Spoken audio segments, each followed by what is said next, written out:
مناسک حج میں جب کوئی انسان حج پہ جاتا ہے تو وہاں پر الگ الگ دعائیں ہوتی ہیں. منا میں الگ دعا پڑھی جاتی ہے اور عرفات میں الگ دعا پڑھی جاتی ہے. سعی یعنی دوڑ لگاتے وقت صفا اور مروہ پہ اس کی الگ دعائیں ہیں اور حجر اسود پہ الگ دعائیں ہوتی ہیں. دعائیں معصورہ بھی پڑھی جاتی ہیں جو حدیث پاک صلی اللہ علیہ وآلہ وسلم میں جن کا ذکر آیا ہے. تو شیخ عبداللہ محدث ذیلی فرماتے ہیں کہ ایک شخص کو مناسک حج یعنی جب وہ حج کے ارکان ادا کر رہا تھا اس وقت میں وہ درود پاک ہی پڑھ رہا تھا.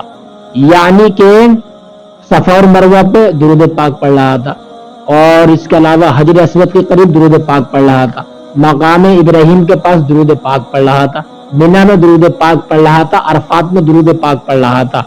تو اس بندے مومن سے کسی انسان نے کہا اے میرے بھائی ہر چیز کے لیے اِنَّ لِكُلِّ مَقَامٍ مقال, ہر جگہ کے لیے ایک الگ ذکر ہے, ہر جگہ کے لیے ایک الگ مقام ہے, ہر جگہ کے لیے ایک الگ دعا ہے.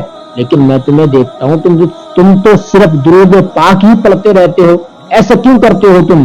تو اس شخص نے کمال کا جواب دیا, اس نے کہا میں درود پاک کے علاوہ کچھ اور نہیں پڑھوں گا. کہا ایسا کیوں ہے؟ کہا اس کے پیچھے ایک بہت ہی دل افروز اور دل سوز واقعہ ہے. کہا کون سا بتائیے؟ تو جذب القلوب الی دیار المحبوب کے اندر شیخ عبداللہ محدث ذیلی نے ارشاد فرمایا, اس نے کہا کہ میں اور میرے والد حج کے لیے نکلے. جب ہم دونوں حج پہ آ رہے تھے اچانک راستے میں میرے باپ کی طبیعت خراب ہو جاتی ہے. جیسے ہی طبیعت بگڑی تو میرے باپ کی طبیعت اتنی بگڑ گئی کہ ان کا انتقال ہو گیا. جب میرے والد کا انتقال ہوا تو میں نے اپنے والد کا چہرہ دیکھا. تھوڑی دیر کے بعد میرے والد کا چہرہ میرے باپ کا چہرہ بدلنے لگا.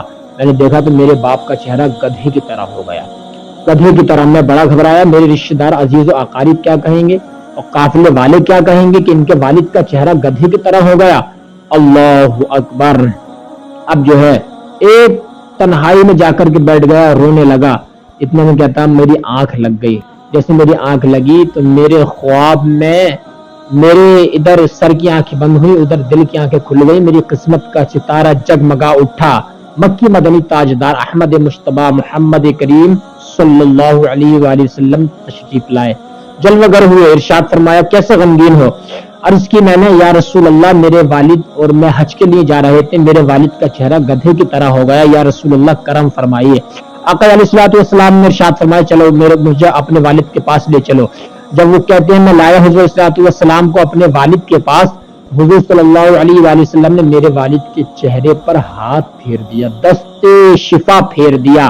جیسے ہی دست شفا پھیرا تو وہ کہتا ہے کہ میرے والد کا جو گدھے کی طرح چہرہ تھا وہ 14ویں رات کی طرح چمکنے لگا. سبحان اللہ. جیسے 14ویں رات کا چاند ہوتا ہے نا, جب چاند کی 14 تاریخ ہوتی ہے چاند پورا ہو جاتا, کمپلیٹ مکمل ہو جاتا ہے, اس کی خوبصورتی الگ ہی نظر آتی ہے, اس میں روشنی الگ ہی نظر آتی ہے. میرے باپ کا چہرہ 14ویں رات کے چاند کی طرح ہو گیا. اب میں نے دامن تھاما, عرض کیا یا رسول اللہ میرے باپ کا جرم کیا تھا اور آپ نے اس پر رحم کیوں فرمایا ہے, کرم کیوں فرمایا ہے؟ آقا علیہ الصلوۃ والسلام نے ارشاد فرمایا اے میرے امتی تیرا باپ جو تھا یہ سود خور تھا, یہ سود کھاتا تھا. سود کھانے کی وجہ سے اللہ تعالیٰ نے اس کو عذاب یہ دیا کہ اس کا چہرہ دنیا میں ہی گدھے کی طرح ہو گیا, لوگوں کے لیے عبرت لیسن درس بن گیا. کہ سود کا عذاب یہ ہے میرے بھائیوں, جو انسان سود بیاج کھاتا ہے, حدیث پاک میں آتا ہے وہ اپنی سگی ماں سے 36 مرتبہ تقریباً 36 مرتبہ زنا کرنے کے برابر ہے. اللہ اکبر. سود کا 1 روپیہ, اس نے سود جیسے گناہ کبیرہ سے بچنا چاہیے.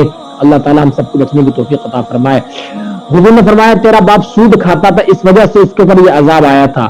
اور ارشاد فرمایا میں نے اس پہ کرم اس لیے فرمایا, رحم اس لیے فرمایا کہ تیرے باپ میں ایک پرسنالٹی تھی, ایک خصوصیت تھی, ایک خاصیت تھی.